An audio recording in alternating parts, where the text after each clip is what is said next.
জামাতের সাথে ঐক্য গঠন করে কেন নির্বাচন করা যাবে না? জবাব চাই।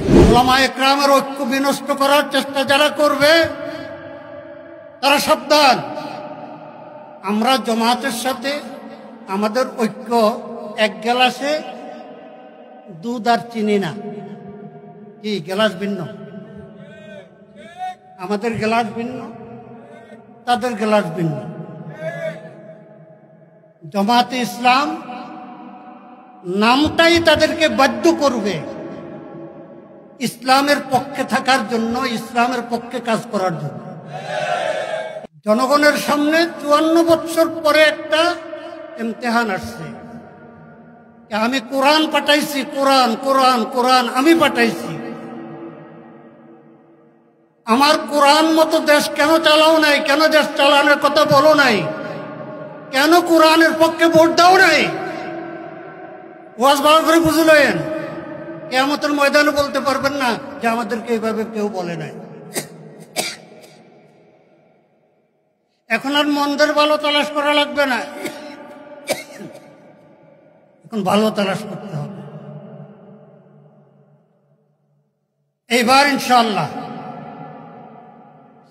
প্রত্যেকটা নির্বাচনী এলাকা থেকে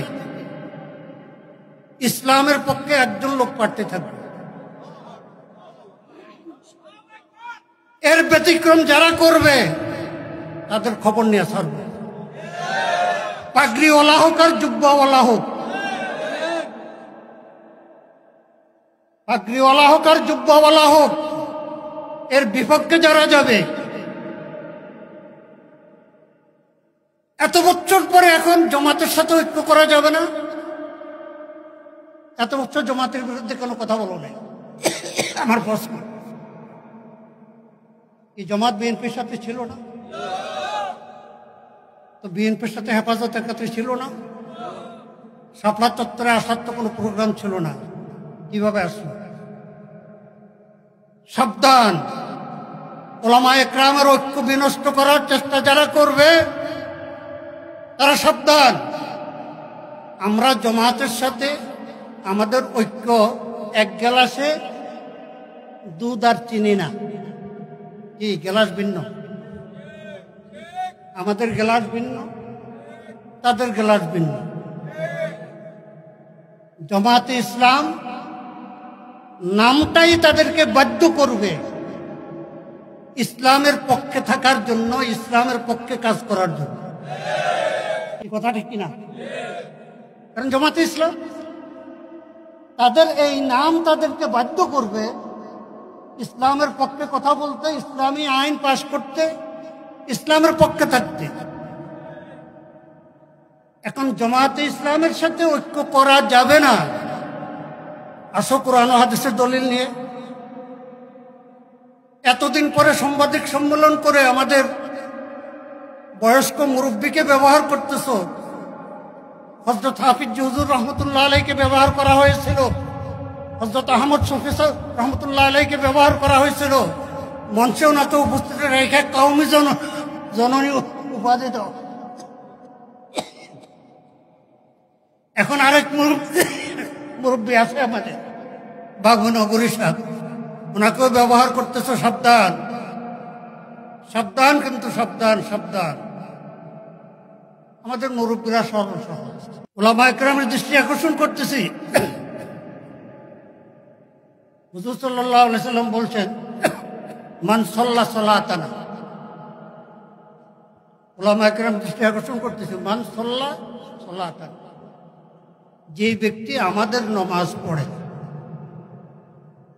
ওয়াস্তাকবালা কিবলাতানা, এবং আমাদের কেবলাকে কেবলা মনে করে, ফাহুয়া মিন্না।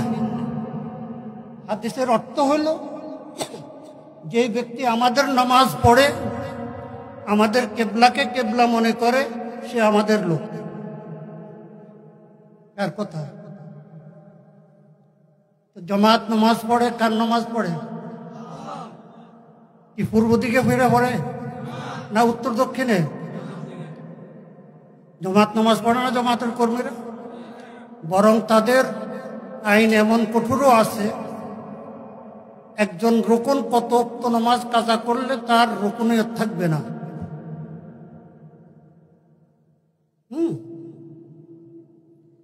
জামাতের বিরুদ্ধে অভিযোগ যেগুলো ছিল সেগুলো আমাদের এখনো আছে। জামাত যদি সেগুলো সংশোধন করতে চায় আমরা জামাতের সাথে বসবো, আলোচনা করব। কিন্তু এখন হলো মুসালাহাত। হুজুর সাল্লাল্লাহু আলাইহি সাল্লাম সুলহ হুদাইবিয়া কার সাথে করছেন? মক্কার কাফেরদের সাথে নয়।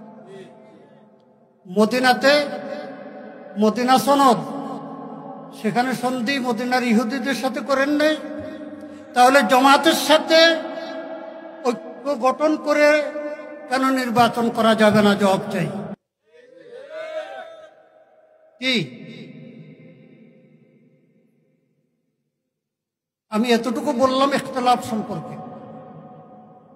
সকলের কাছে অনুরোধ, আল্লাহ পাক সুযোগ সবসময় দেন না, সুযোগ দিয়ে আল্লাহ পাক পরীক্ষা করতেছেন আমাদেরকে। এইবার যদি সুযোগ কাজে লাগানো না হয় তাহলে ইনশাআল্লাহ জবাবদেহি করতে হবে যে আমার কোরআনকে সংসদে নেওয়ার, ইসলামী হুকুমত প্রতিষ্ঠা করার একটা সুযোগ দিছিলাম, উলামা ইকরাম কেন একাত্র হয় নাই কেন?